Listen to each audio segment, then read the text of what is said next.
வணக்கம்.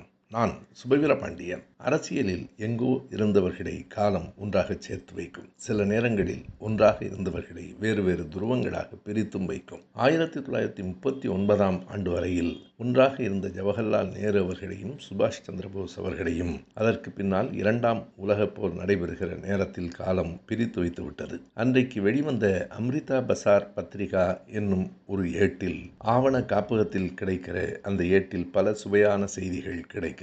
1942ஆம் ஆண்டு ஏப்ரல் மாதம் 26ஆம் நாளிட்ட அந்த பத்திரிகையில் கவுஹாத்தி காங்கிரஸில் நேரு பேசியிருக்கிற உரை இடம்பெற்றிருக்கிறது. மிக காரசாரமாக அந்த உரை அமைந்திருக்கிறது. Both Hitler and Japan must go to hell என்று அது தொடங்குகிறது. அதில் அவர் ஜப்பானை மிக கடுமையாக தாக்குகிறார். ஒருவேளை இந்தியாவுக்குள் ஜப்பான் படையுடன் வருமானால் அதை அழித்து ஒழிப்பதே நம் நோக்கமாக இருக்க வேண்டும் என்று சொல்லிவிட்டு, அந்த ஜப்பான் படையோடு சுபாஷ் சந்திரபோஸ் சேர்ந்து வருவாரானால் அவரையும் அவர் கட்சியையும் சேர்த்து அழிப்பதுதான் நமக்கு நோக்கம் என்று நேரு பேசுகிறார். கடைசியாக அவர் ஒரு வரியை குறிப்பிடுகிறார். சுபாஷ் போஸுக்கு நல்ல நோக்கம் இருந்தாலும் அவருடைய செயல்பாடு மிக தவறானதாக இருக்கிறது என்கிறார்.